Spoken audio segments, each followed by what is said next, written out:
All right, good morning, and welcome to Collectivism Kills, the YouTube channel. I think the channel name is Argo Vermeer. That's me. And this channel is ancillary to my blog, unreformingtheology.com, where I have a lot of articles and links to these videos. That's unreformingtheology.com, where we talk about a lot more stuff than just unreforming or unreformed or reformed theology. So this is part 3 of You Don't Understand Individualism, and I think I better get going because I'm still only on page 2, and there's 9 pages, so I better just get reading here. But happy 4th, happy belated 4th for those of us in the States who yesterday we were celebrating our lost cause, as it were. I know that's going to be offensive to a lot of people, but we're celebrating the failed experiment, which was America. The most politically free society on earth has turned into a juggernaut of collectivist globalism and postmodern neo-communism. It's pretty failed. So, yes, yesterday we celebrated the 4th of July,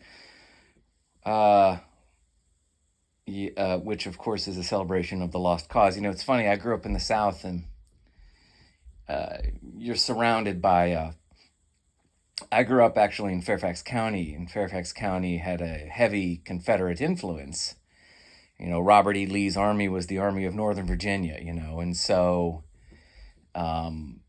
you had Stonewall Jackson High School, and you had Robert E. Lee Middle School, and you had Fairfax High School, and the mascot was, they were the Rebels, or we were the Rebels, and the mascot was Johnny Reb, and it was located on Rebel Run. And so you were surrounded by a lot of,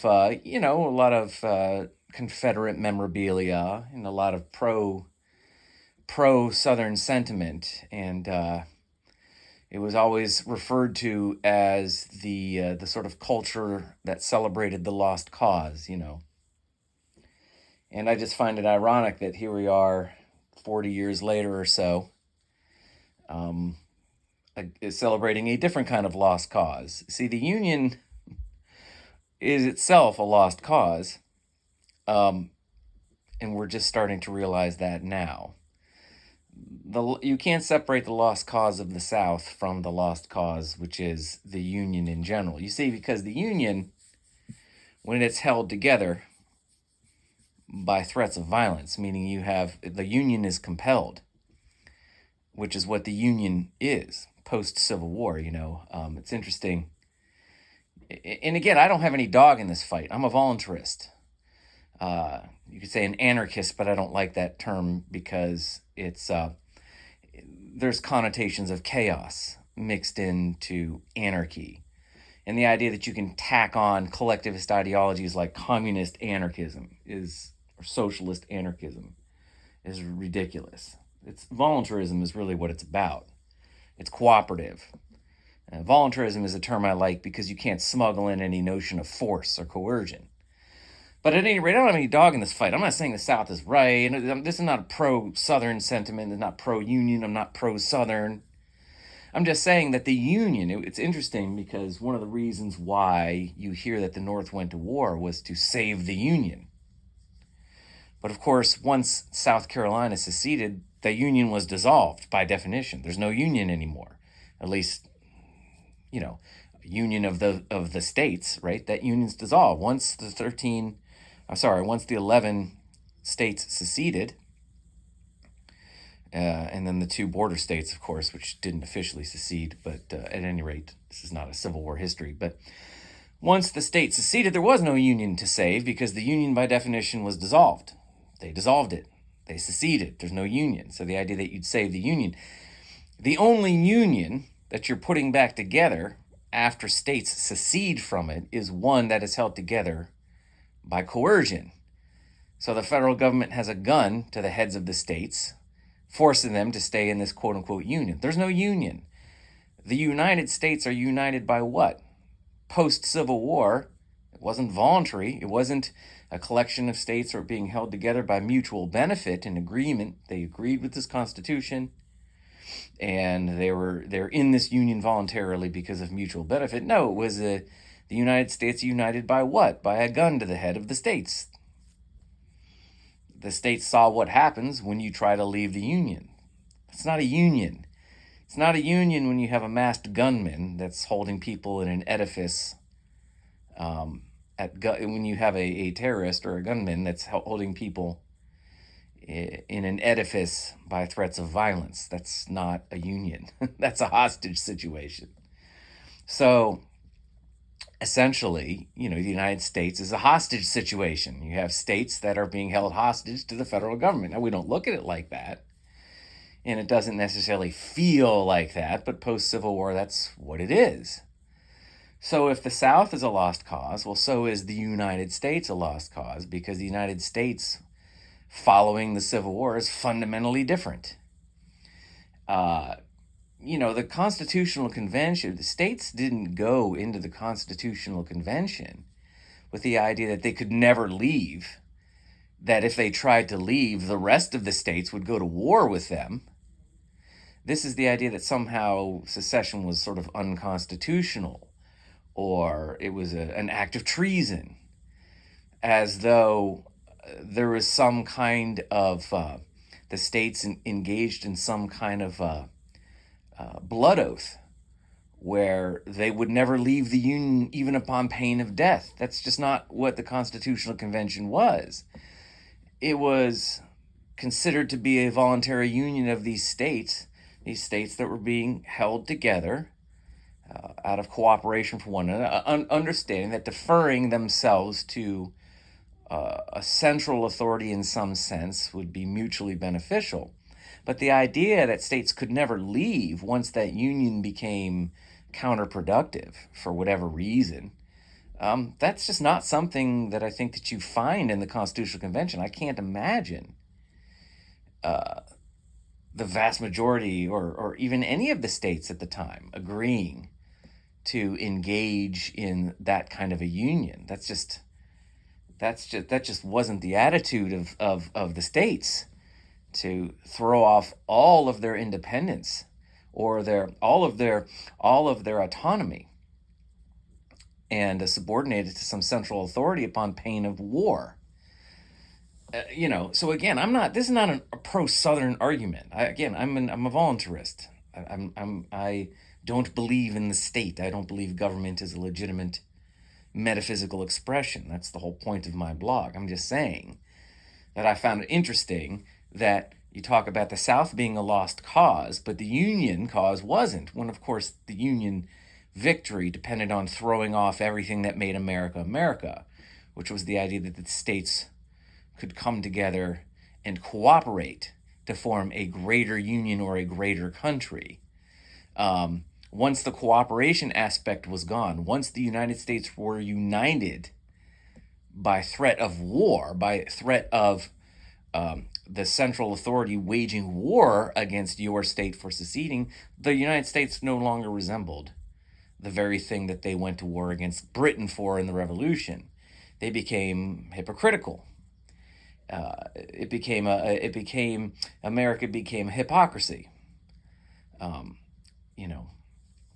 They became hypocritical to the Americans. We became hypocritical to our original intention. Our original intention was to free ourselves from the coercion of a central authority figure like the king. And after the Civil War, we threw ourselves right back into that arrangement. So, at any rate, that's why I say that yesterday we celebrated a lost cause. The idea of America is great.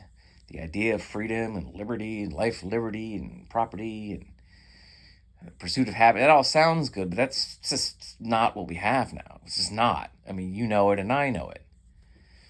And, and there's no political solution to this. Like the idea that somehow the next president, be it Trump or Biden, whoever, is somehow going to fix this. There's no...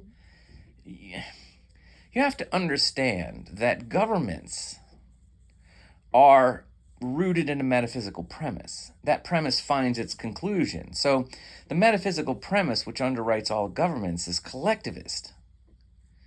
So without getting into too many of the details of the metaphysics, because I go into those on my blog if you want to look that up, and I'm sure I'll get to them in a little bit, but the metaphysical premise which underwrites government, the collectivist metaphysics which underwrite government, always lead to collapse because they're anti-rational. They're actually anti-human. The assumptions that the inherent assumptions which underwrite government about the nature of man and reality are actually irrational. They contradict reality.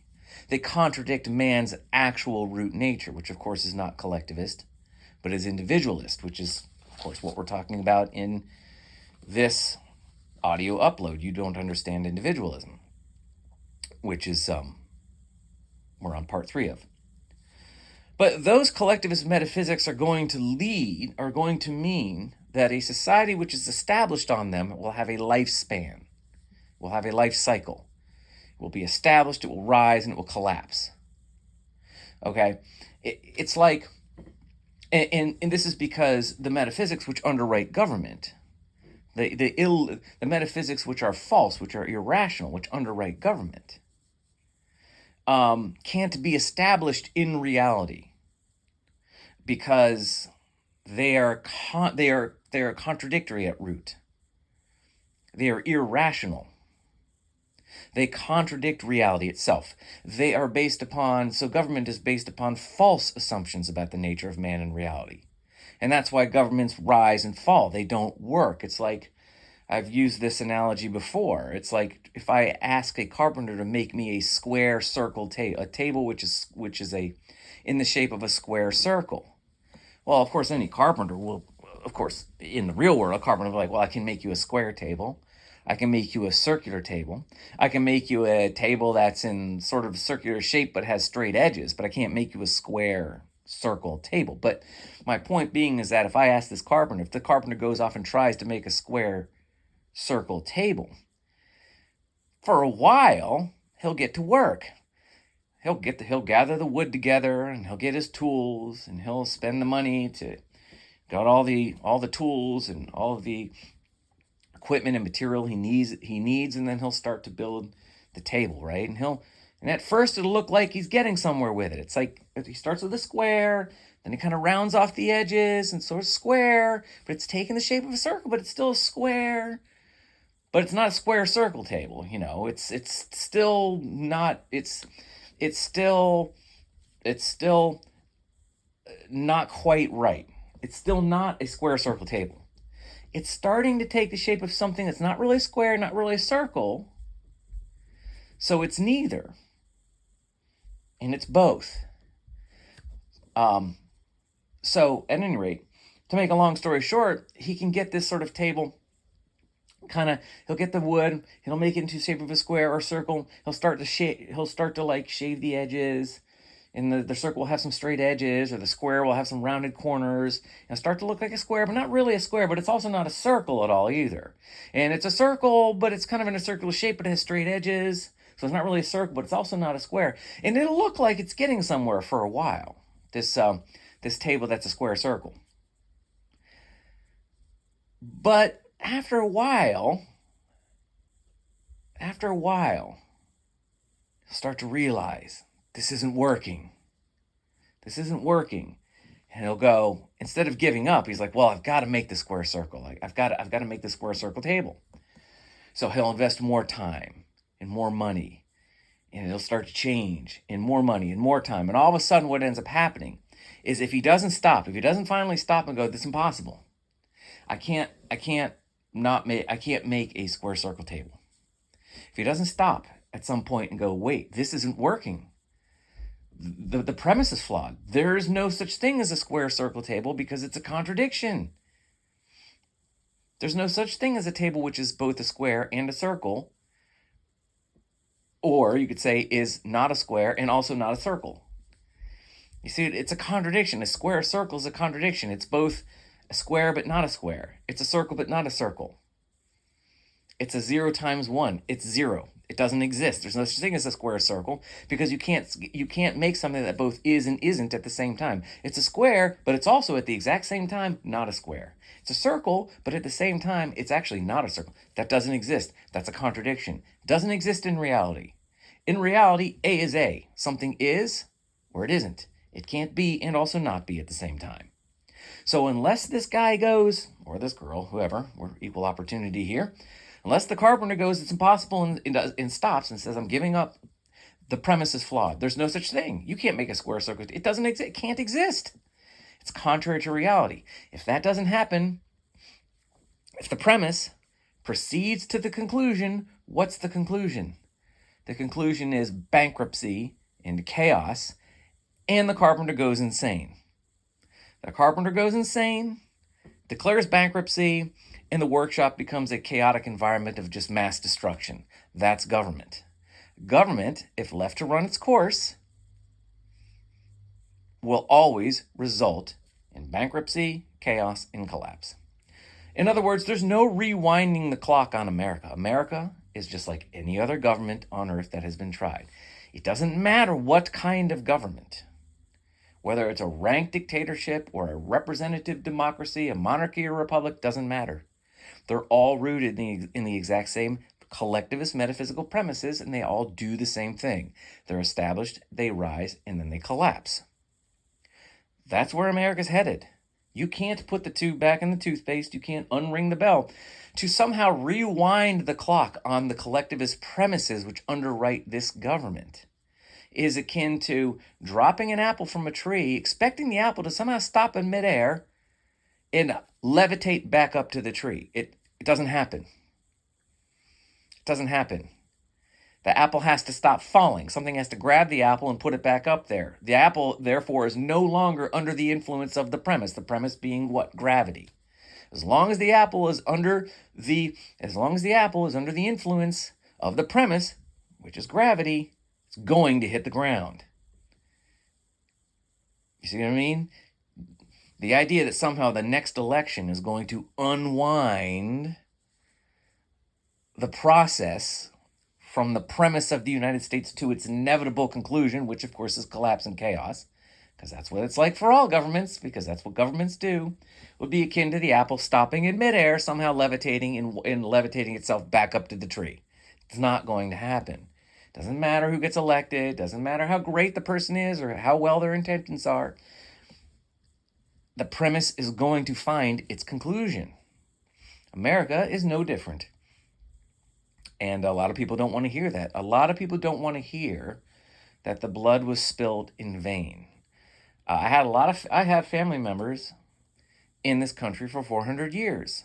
I have family members of the Boston Tea Party. I have several family members in the Volunteers, fought at several battles. Sons of American Revolution and all that kind of jazz in my family history. I have every reason to want to believe that somehow the American experiment has not failed. Reality is reality. 2 + 2 = 4. Hope does not triumph over reason. The fact of the matter is that regardless of what ideology and what government institution you're fighting for, your government's going to end up the same way all governments do, in chaos and collapse. Now, they may keep their name, but they're not going to look the same. Great Britain can still be Great Britain, but Great Britain now is not the same as Great Britain was 400 years ago. And America now is not the same as America was 250 years ago. America has about run its course for the average lifespan of an empire or a nation, which is about 10 generations. We're at like 250 years almost. It's pretty much done here. So, all of this is simply to say that yesterday, while I appreciate the sentiment and I appreciate the cognitive dissonance that says America could have been this, that, the other, this freedom-loving, individualistic society where people are free to pursue life, liberty, and pursuit of happiness and property and freedom and liberty and X, Y, and Z and blah, blah. I appreciate the sentiment. I do. But it's a dream. It's a pipe dream. It's over. It's done. America's done. Come on. Open your eyes, look around. Look at the clown world. Look at the circus that is this political election cycle. Look at the debt. Look at inflation. Look at car prices. Look at look at war. Look at I mean, come on. I mean, you can't think that there's somehow you're unwinding all of this. Look at the unfettered mass migration. Look at the millions, tens of millions of people that are just pouring into this country every day. That the government has no idea where they are, who they are, where they're coming from. It's just not. It doesn't. The United States doesn't even have a border. And again, I've got no dog in this fight. At least not government speaking. Not in terms of like, I want America to survive. I'm not anti-American, but I'm not pro-American. I'm a voluntarist. I believe that the state is rooted in irrational metaphysics. The state is an illegitimate existential expression. It's rooted in assumptions about the nature of man and reality that are false. I'm just saying, America doesn't even have a border anymore. It's not a thing. The United States of America is not really a thing anymore.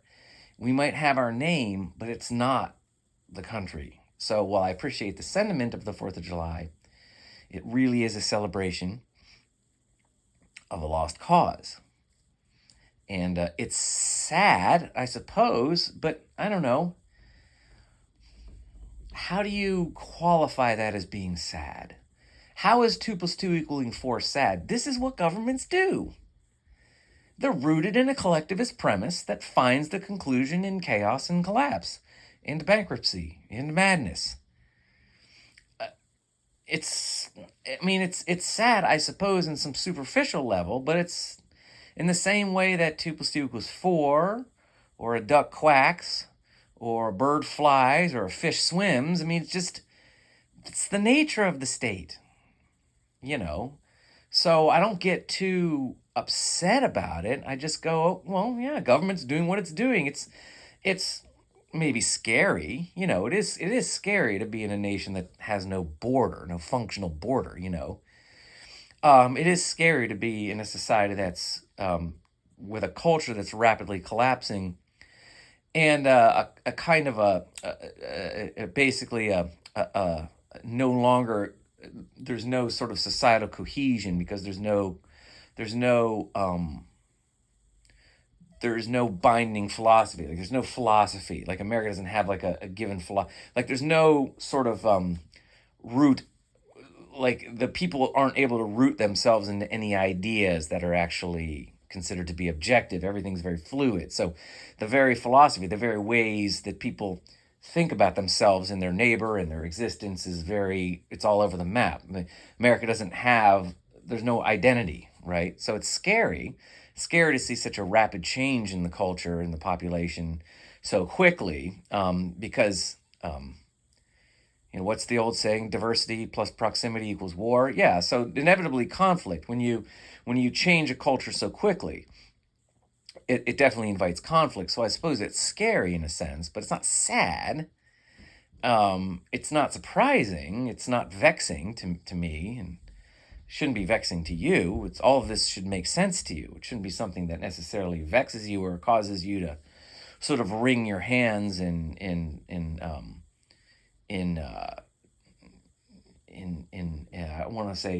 don't want to say, but wring your hands in confusion and exasperation and frustration. It shouldn't do that.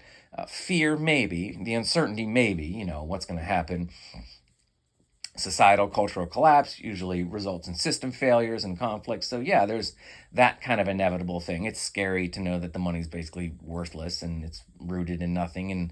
And the inflation is starting to, the inflation rate is starting to resemble something post-World War I Germany. If you just look at the prices, it's shocking. The inflation is shocking to me. So I suppose it's a little bit worrisome in that sense, but it shouldn't keep you up at night wondering why, with vexation and frustration and exasperation. No, it's in the same way that that a duck quacks and a bird flies and a fish swims. Governments rise and fall. This is what they do. It's because the premises which underwrite them are false. They're just not.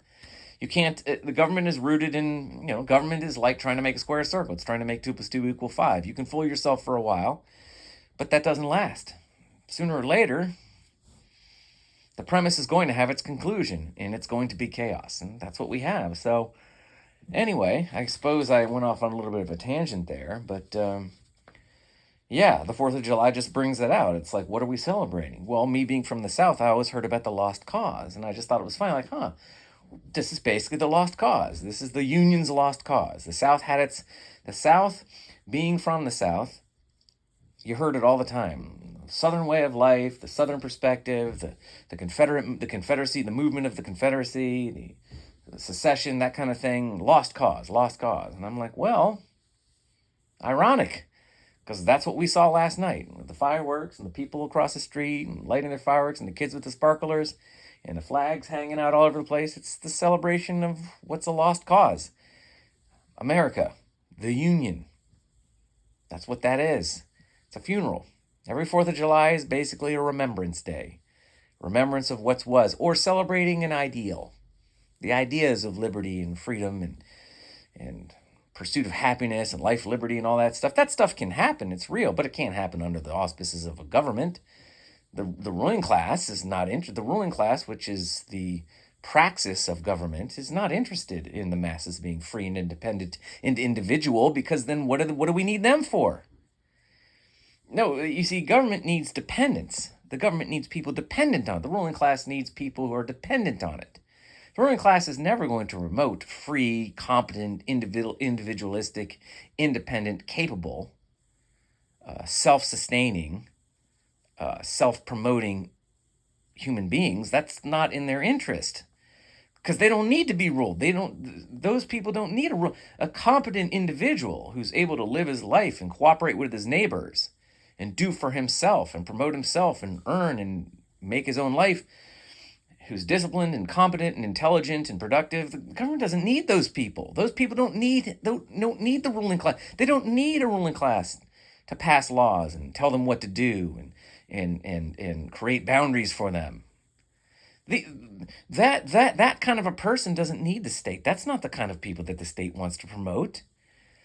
Free people who can actually live the life of liberty and pursuit of happiness and private property and cooperation and independence and self-promotion and discipline and morality. The ruling class doesn't, but it's not, that isn't a person that needs government. Government doesn't want those people. It doesn't want a competent individualistic society, because that's a society that doesn't need the ruling class. The ruling class wants the exact opposite. But see, the exact opposite presumes a metaphysical interpretation of man, that man is fundamentally incapable of being wholly independent, wholly productive in and of himself, capable in and of himself, according to his own innate nature, of existing on his own, without a ruling class elite, without lawgivers and law enforcers to create an environment in which he can live. The government doesn't presume, the metaphysics of gender right state don't presume that kind of definition of man. A man who is capable in and of himself, according to his nature, of living his own life, of existing, an individual, humanity, which is in and of itself sufficient to its own existence. They can exist. Man can exist without government, without ruling classes, without law.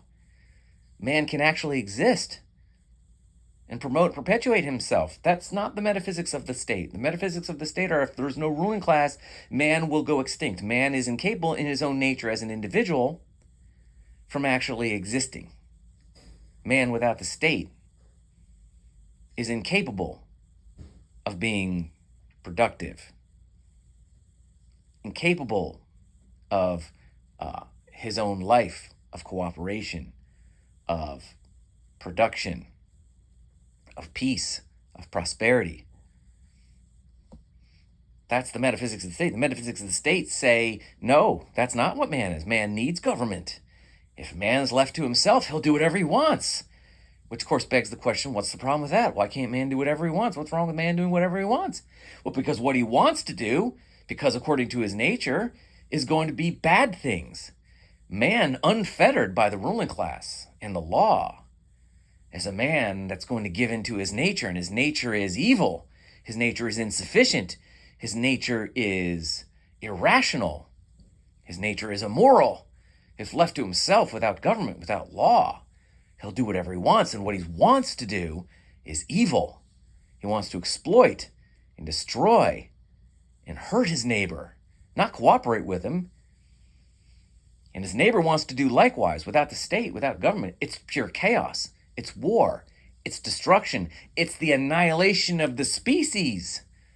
The species, humanity, is dependent upon government. Without us, they say, human beings go the way of the dodo.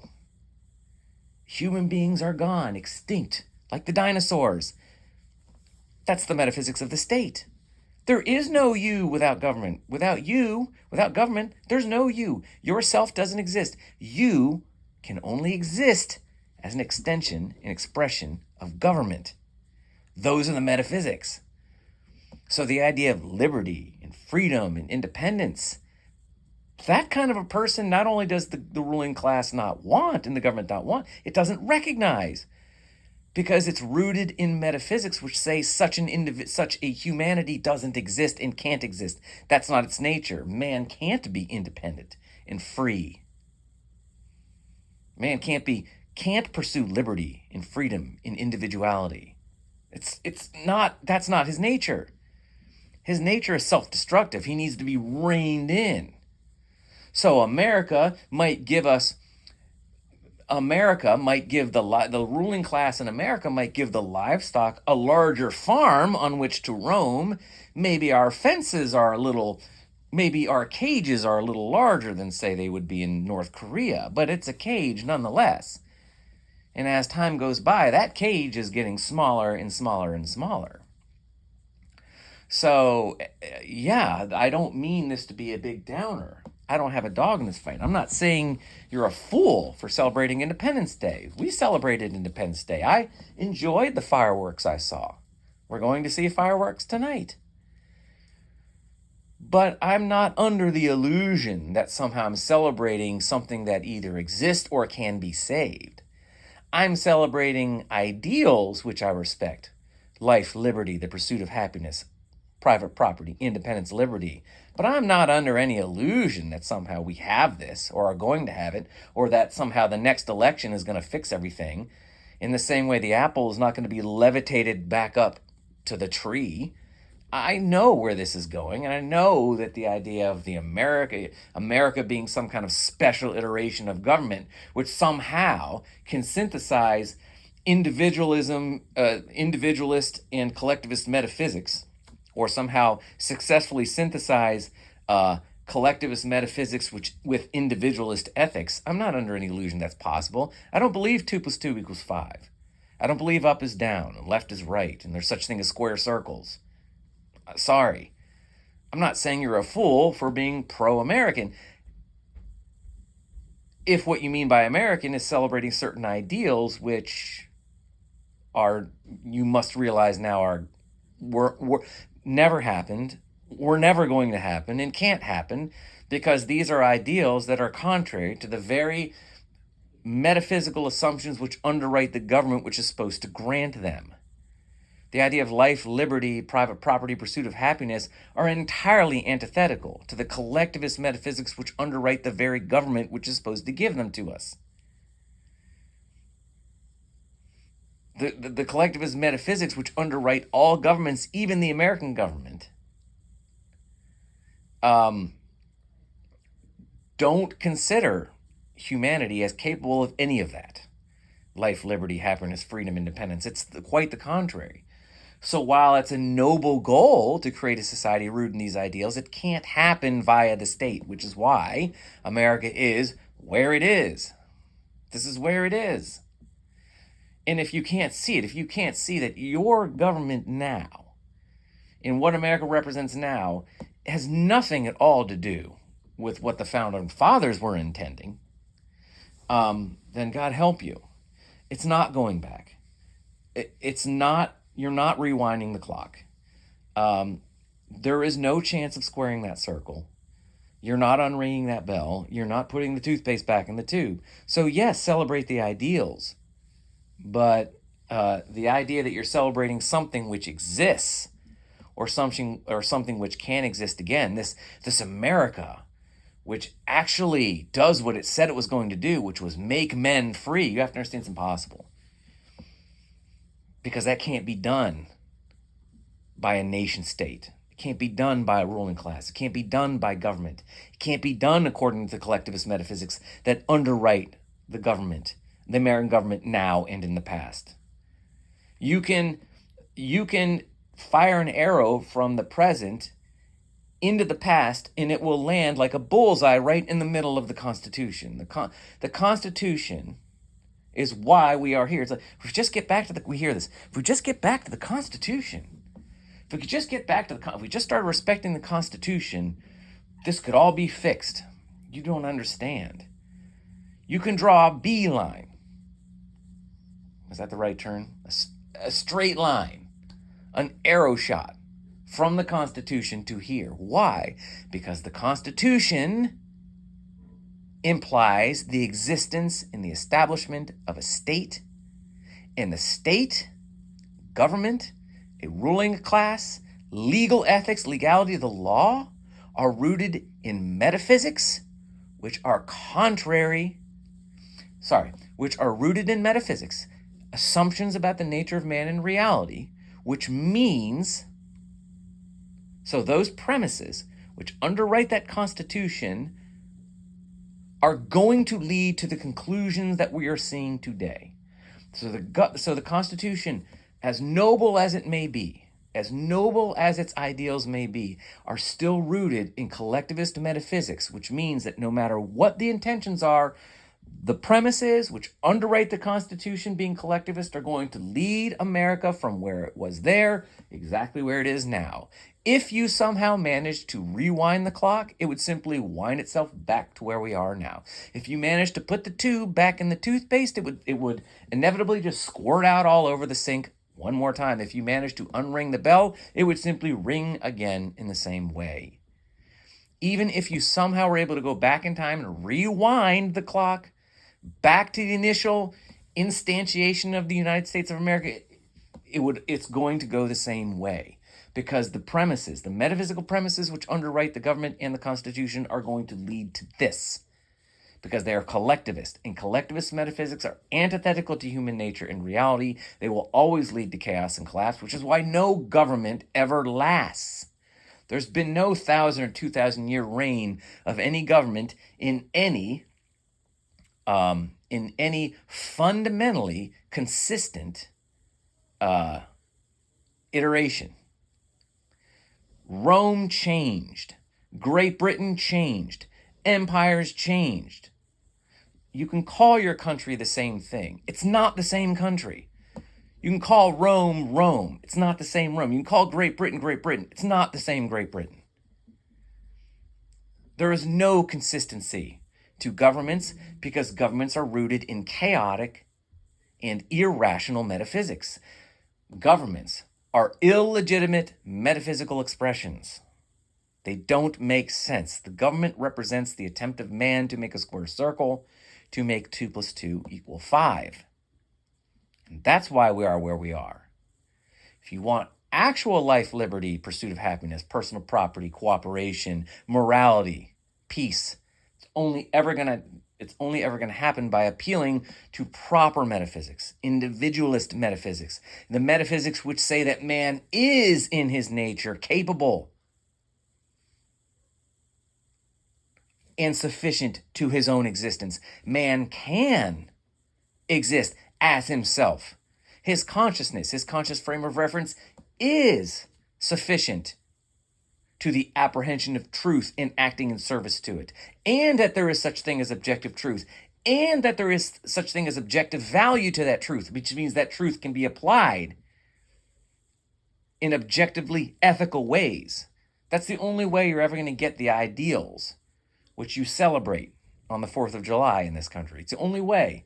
The irony is that only by rejecting America, the United States of America, and I'm not talking about, I'm not talking about anything. I'm talking ideologically, philosophically. I am not talking physically. I am a law-abiding, peaceful citizen. I abhor violence, and I expect and I encourage everybody to obey the law. This is philosophically. All I'm saying is philosophically. When I say reject, I mean you have to have a different mindset. You have to readjust your metaphysics and your philosophy to understand what's going on. Pay your taxes, obey the speed limit, be nonviolent, do what you're told. This is not me saying, no, I'm strictly speaking in ideas. Okay, I am a full-on law-abiding citizen, and I will continue to be because I'm not an idiot. I'm not encouraging anybody to bring down that hammer at all. No, you do what the law tells you to do. Okay, I'm simply saying that the irony is that if you really want to celebrate the 4th of July, you have to reject the United States of America. And when I say reject, I mean you have to reject the metaphysics which underwrite government. You have to reject the metaphysics which underwrite the state from which you get this geopolitical entity called the United States of America. That's the great irony. If you really want to celebrate those 4th of July values, you have to reject the nation state. And you have to embrace individualism, which means you have to embrace the idea of a voluntarist society. I know that's hard for people to wrap their heads around. I get it. There's a lot of metaphysical work that needs to be done. Because we immediately want to go, well, what would that look like? What would that look like? You're so far from you are so far, trust me, of needing to think about what that would look. You need to get the metaphysics straight first. You need to understand why government doesn't work, why the metaphysics are irrational, and what man really is, and why he can interact with his fellow man in a productive, peaceful sense, and why he does not need to be governed. Because it's his nature to be an individual. It's his nature to cooperate. It's his nature to apprehend truth and act in service to it, which means there is such a thing as objective morality. You have so many other battles to fight before you go, well, how are we going to set up society on a voluntarist basis? You have so many things you need to deal with first. So many questions we have to answer first. Start with the metaphysics. What is man? Why is man sufficient to his own existence? What does it mean to be man? What does it mean to be conscious? Only by doing the philosophical groundwork can we then begin to think about how you can have societies rooted in object voluntarism, ungoverned stateless societies, and what they'll look like. I'll tell you one thing, they aren't going to look like these. You will never have a voluntarist globe, a globe of humanity interacting with one another cooperatively for mutual benefit. You're never going to see that in a globe full of massive nation states. You are not going to have societies that are comprised of millions and billions of human beings all existing under the auspices of some kind of political leadership. It's not going to look like that. Society is going to be way, way, way small. It's going to be way more local. It's going to be the antithesis of everything you know as a member of a nation state, particularly if you're in a nation state the size of the U.S. or China or India or Great Britain or any country you might think of. Okay, it's not going to look like that. It's way, way more local. It's going to have to be, because it's going to be a high trust sort of system. And high trust means you're going to have to be familiar with the people around you. It's going to be way smaller. The smaller it is, the less disastrous the conflicts. There will be conflict, sure. Voluntary societies aren't conflict-free, not violence-free. It's just different. It's a different kind of violence. Anyway. All right, I'm going to wrap it up now. I guess I'm not going to get to this. I guess I'm not going to get to you don't understand individualism. I guess I went off on a tangent, which it was just fine. I kind of figured I might do that. So I'll just call this something else. I'll call it the irony of the 4th of July, something like that, and that's what we'll upload it as. So yeah, all right. Well, I'll stop talking at you. Hope you're doing well, and hope you're healthy and happy and prosperous wherever you are. Thank you to the handful of people that listen and have subscribed.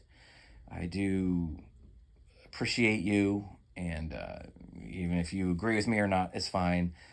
Yeah, so feel free to like, share, subscribe. You can comment. The comments are open. The settings are strict. I just don't want to be insulted. Like I said, I really don't have any problem with people disagreeing with me. The reason why the comments are all closed on the atheist uploads is just because there's just too many people that, like 90% of them are just insults, and I'm just not interested in being subject to the id of the masses. And but I don't mind questions and disagreements. That's fine. So anyway, like, share, subscribe, comment if you want to. Check out my blog on reformingtheology.com. Sorry if this was a bit rambly. Hopefully it made sense to you. But yeah, that's all I have to say. Thanks, and take care. Have a great day, week, whatever, and I'll get back to you, I don't know, sometime in the future, hopefully sooner rather than later. All right, y'all take care now. Bye-bye.